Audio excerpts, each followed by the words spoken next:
ప్రేక్షకులకు నమస్కారం. ADN news TV మనదర్శి మన local channel. ADN news TV ప్రేక్షకులకు నమస్కారం. వార్తలు చదువుతుంది మీ ప్రసన్నారాం.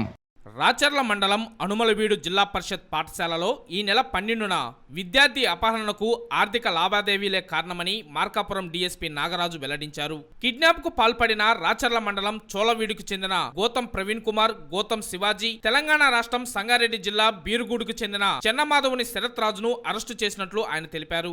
ఈ సందర్భంగా గిద్దలూరులో నిర్వహించిన విలేకరుల సమావేశంలో ఆయన సంఘటనకు దారితీసిన పరిస్థితులు వివరించారు. అనుమలవీడుకు చెందిన అన్నదమ్ములు ముడమంచు పాపయ్య, కొండగురవయ్య రాచర్ల మండలం చోళవీడుకు చెందిన గోతం ప్రవీణ్ కుమార్, గోతం శివాజీ దగ్గర బంధువులు. కొంతకాలం క్రితం పాపయ్య చెల్లెలు గురుదేవి వద్ద గోతం ప్రవీణ్ కుమార్ బెలోనా కారును కొనుగోలు చేశారు. అయితే ఆ కారు ఫైనాన్స్ చెల్లింపుకు సంబంధించిన వివాదంలో ఉంది. దీంతో కారును చెల్లించిన 1,75,000 రూపాయల నగదును తనకు తిరిగి ఇచ్చేయాలంటూ గురుదేవిని ప్రవీణ్ కుమార్ కోరగా ఆమె నిరాకరించారు. దీంతో నగదు ఎలాగైనా వసూలు చేయాలన్న నిర్ణయానికి వచ్చిన ప్రవీణ్ కుమార్, శివాజీ, శరత్ రాజులతో కలిసి ముడమంచు పాపయ్య కుమార్తెను అపహరించేందుకు కుట్ర పన్నారు. ఈ మేరకు ఈ నెల 12న ముగ్గురు నిందితులు పాఠశాల వద్ద కాపు కాసి పాపయ్య కుమార్తెను అపహరించారు. దీనిపై కేసు నమోదు కావడంతో ఈ నెల 19న నిందితులను గ్రామీణ CI Ramakotaiah, Racharla SI Koteswararao arrest చేశారు. కేసును త్వరితగతిన ఛేదించిన constable GV Ratnam, Sambasivarao, home guard Srinivas రెడ్డికి డీఎస్పీ ప్రోత్సాహక నగదు బహుమతులు అందజేశారు.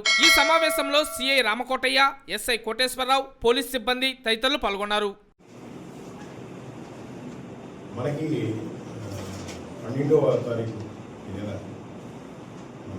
జిల్లా పరిషత్ హై స్కూల్ అనుమలవీడులో బాలిక కిడ్నాప్కి గురైందని చెప్పేసి పొద్దున 8-9 గంటల ప్రాంతంలో సమాచారం రావడం జరిగింది. వెంటనే ఆ ఎస్పీ గారు ఆ రోజున నాకు ఇన్స్పెక్టర్ ద్వారా మన ఎస్ఐ ద్వారా డైరెక్ట్గా నేను మాట్లాడిన తర్వాత ఎస్పీ గారితో మాట్లాడడం జరిగింది. ఎస్పీ గారు డైరెక్ట్గా సెన్సేషన్ గారితో 8 సంవత్సరాల బాలికని స్కూలు లోపలికి వచ్చి పర్టికులర్గా ఫలానా పేరు అని అడిగి, ఫలానా తరగతి చదువుతుందని అడిగి స్కూల్ దగ్గర నుంచి కిడ్నాప్ చేయడం అనేది ఒక సీరియస్ సెన్సేషనల్ ఇష్యూ అయినందువలన వెంటనే ఎస్పీ గారు ఆ రోజు ఎస్ఐ గారికి ఫోన్ చేసి ఆ బాధితురాళ్ళు ఎవరైతే ఉన్నారో వాళ్ళ ఫాదర్, పాపలతో, మదర్తో కూడా ధైర్యం చెప్పడం జరిగింది.